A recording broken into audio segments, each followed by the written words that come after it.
Bonjour, dans cette vidéo, nous allons voir maintenant l'éditeur de PCB KiCad, mais avant ça, on va devoir aller dans notre schéma et associer des empreintes pour être capable de faire justement notre PCB. Donc, on retourne dans le circuit qu'on avait commencé dans une autre vidéo.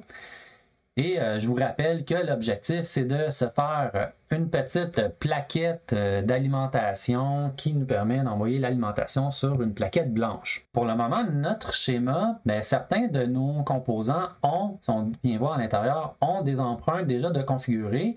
Il faudra vérifier est-ce que c'est les bons empreintes dépendamment des composants qu'on veut utiliser.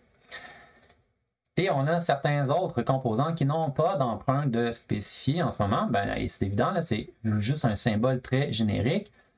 Donc ici, on va faire les associations. Donc on va commencer par justement le barrel jack. Lui, on sait que c'est un PJ102A qu'on va vouloir faire. Et pour trouver l'empreinte du PJ102A, il faudra aller voir de quoi a l'air un PJ102A d'abord.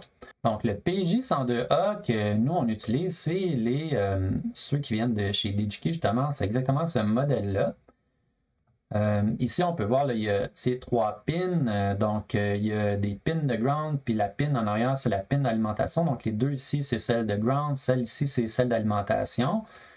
On a ici, dans la feuille de spécification, on a le modèle, où on va avoir exactement de quoi a l'air les espaces entre les broches et ainsi de suite.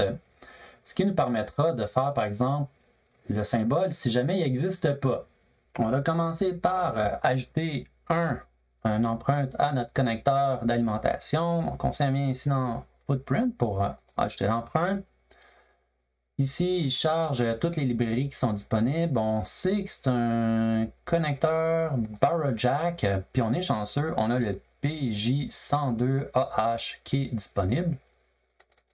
Donc maintenant, on a un symbole associé. Il faudrait s'assurer que c'est le bon symbole. Pour ça, on vient ici à l'intérieur de notre éditeur d'empreintes. Justement, on va aller retourner voir ce fameux footprint, fameuse empreinte.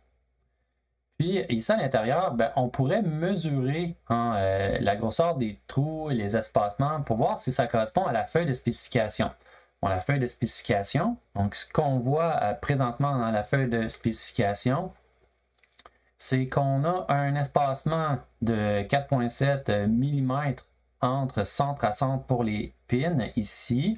Puis on voit aussi au niveau de la grosseur, on a 1 mm pour la grosseur des pins. Il faudrait s'assurer que ça rentre à l'intérieur des trous. Donc, première chose qu'on peut vérifier, c'est au niveau de l'espacement ici. Bon, là, la grille ne nous permet pas vraiment de travailler là-dessus. Donc, on va changer notre grille. Si ici, on est dans la vue, on peut changer la grille pour avoir une grille un petit peu plus précise. Ici, on va aller dans une grille qui serait, tenez, 0,1 mm. Donc, ça nous donne un petit peu plus de possibilités lorsqu'on se déplace. Puis, je pourrais faire une mesure. Et pour faire une mesure, ce que je peux faire, je m'en viens ici dans Inspecter, outils de mesure. Je m'en viens ici, on va se mettre en zoom. OK, ça, c'est le centre de nos pins. C'est bien, ça va être plus facile. On s'en vient ici, on mesure quel espace qu'on a jusqu'au centre. Là, ça me dit que j'ai 4,7 mm. C'est exactement ce qu'on avait. On peut voir aussi le diamètre interne. Présentement, on a beaucoup plus qu'1 mm. Donc, c'est bon. Nos pins vont rentrer à l'intérieur. On peut aussi vérifier la grosseur du boîtier, voir si c'est cohérent, parce que c'est bien beau pour l'espacement ici centre à centre. Il nous reste à vérifier l'espacement entre les pins dans l'autre sens. Puis aussi la grosseur du boîtier. À ce niveau-là, on regarde la seconde vue. On voit que centre à centre, les pins, donc d'un bout à l'autre, on a 3 mm à chaque fois entre les deux. Donc, on a un total de 6 mm à respecter. Donc, on va aller vérifier cette première mesure-là. Donc, on a dit qu'on doit avoir 6 mm total entre les deux. C'est exactement ce qu'on a. Puis, on a aussi notre 3 mm avec la pin du centre. Donc, ça, c'est bon pour les deux orientations. Là, ça a vraiment l'air d'être la bonne pièce. Il nous reste à vérifier le boîtier. Bon, là, ici, on doit avoir 9 mm au niveau de la largeur. Ça exclut la pin. Donc, la pin, elle, est un petit peu en dehors. Puis, au niveau de la longueur, on doit avoir 14,4 mm total. Donc, au niveau de la largeur, on peut voir là, s'il ne considère pas la pin, on s'en vient ici sur le bord. Et effectivement, 9 mm. Dans l'autre sens, je ne sais pas si c'est celle-là ici. On s'est mis plus que 14. On est bien correct parce que si on prend le boîtier vert, qui est probablement son boîtier de plastique, on a notre 14 point quelque qui est bon, qui est respecté. Donc, c'est vraiment un bon footprint pour notre utilisation en nous. Donc, ça le confirme. N'oubliez jamais d'aller vérifier. C'est bien décevant d'avoir un PCB avec les mauvaises connexions.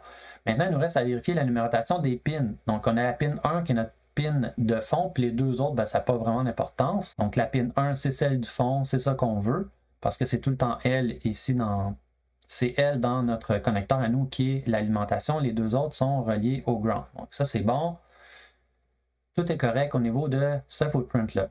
Maintenant, pour les condensateurs 100 microfarad, bien ça, il faut regarder ce qu'on a sous la main ou ceux qu'on va commander pour décider lequel. Donc, on va voir les offres qui nous sont disponibles. On revient ici dans la sélection des footprints. Cette fois-ci, on va aller dans les condensateurs True-Hole parce que nous, c'est ceux-là qu'on veut. Bon, là, on a axial. Axial, c'est au fond qui est couché, puis on a les deux pins. Nous, c'est des radiales qu'on va vouloir chercher. Puis les radiales, la façon dont on nous présente les footprints, c'est qu'ils nous donnent le diamètre total, puis le pitch. Donc, entre les deux pins, c'est quoi qu'on a. Donc, si on prend l'exemple justement d'un condensateur assez standard, là, un qui émet 100 microfarad. Ici, on a les dimensions si on vient dans la feuille de spécification. Donc, ici, j'ai pris vraiment un exemple commun qu'on pourrait avoir. Là. Justement, le 25 volts, ça serait parfait pour ce qu'on fait nous. Mais dans la feuille de spécification, ben, il nous donne que le diamètre, ça va être de 6,3 mm. Puis, la distance entre les deux broches devrait être la distance S. Bon, ici, il nous le montre bizarrement, là, incliné. C'est 2,5 mm. Donc, nous, on cherche un diamètre de 6,3, 2,5. Donc, bon, c'est pas très surprenant. Si jamais ce n'était pas dans les dimensions standards, on pourrait en prendre un petit peu plus gros. Tant que le pitch est le bon, ça serait correct. Le diamètre extérieur, c'est pas dramatique tant qu'il est un petit peu plus gros. Sinon, on pourrait éditer la pièce. Donc, nous, on va prendre celui-là. C'est celui qu'on va vouloir utiliser. Pour nos condensateurs de 10 microfarad, on va dire qu'on a exactement les mêmes, justement. C'est pas rare cette dimension-là pour ce type-là. Donc, diamètre 6,2, 6,3 de diamètre, 2,5 de pitch. Excellent. On pourrait aussi, au lieu de faire un par un comme ça, on pourrait procéder par ici, donc exécuter l'outil d'affectation d'empreinte. Bon, c'est parce que quand on a un grand schéma, ça peut être assez long de faire toute l'attribution. Donc on peut voir ici, C1 et C2, ils ont des footprints qui sont associés. Puis là, on pourrait dire, par exemple, au niveau du C4, qui est un 10 microfarad, on pourrait vouloir aussi ajouter la même chose. Donc on sait déjà que le condensateur, dans ce cas-ci, on était dans les radiales, ça va être celui-là qu'on va vouloir affecter. Donc, on n'aurait pas affecté celui-là en passant à plusieurs de suite. Pour les condensateurs, ben moi, j'aime bien utiliser le format 1206. Puis là, c'est dans le Surface Mode qu'on va trouver ça. Puis nous, ben, c'est pas non polarisé. Donc, c'est des condensateurs standards 1206. 1206. Puis ici, on peut voir, il y a deux formats qui nous sont offerts. Il y en a un, au fond, ce qu'ils font, c'est qu'ils ont étiré un peu le pad parce que ça facilite la soudure à la main. Donc, c'est pour ça ici qu'ils l'ont appelé Hand Solder. On double-clique. C'est drôle parce que l'autre, c'est exactement la même chose. Donc, on peut aller encore sélectionner le même. Pour le cavalier de sélection, ce qu'on veut, c'est des connecteurs standards. Donc là, eux, il va falloir fouiller un peu. Donc, nous, ce qu'on a, c'est au fond des connecteurs avec un pitch de 2,54 mm qui correspondent au fond à 100 milliemes. Puis, c'est 3 en ligne. Donc, on cherche un 1x3. Puis, on veut qu'il soit vertical. Donc, ça, c'est celui-là qu'on cherche. Donc, pin header 1x3 vertical. Ça serait exactement ce qu'on a besoin pour notre cavalier de sélection. Cavalier de sélection, encore une fois, la même chose. Au niveau des connecteurs de plaquettes blanches, ben, c'est dans la même gamique, mais là, ça va être des 2x. Donc, on descend plus bas. C'était 2x3 vertical avec un pitch de 2,54. Excellent. Au niveau de la LED rouge, bon, la LED rouge, il y en a différents formats, encore une fois. On peut aller voir qu'est-ce qu'ils nous offrent dans les LED.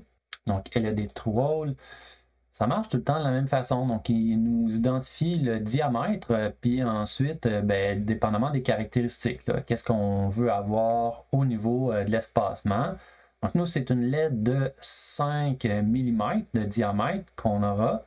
Là, on a beaucoup de choix. Donc, lequel qui serait le meilleur pour notre situation? Ça devient difficile de comprendre c'est quoi les similitudes.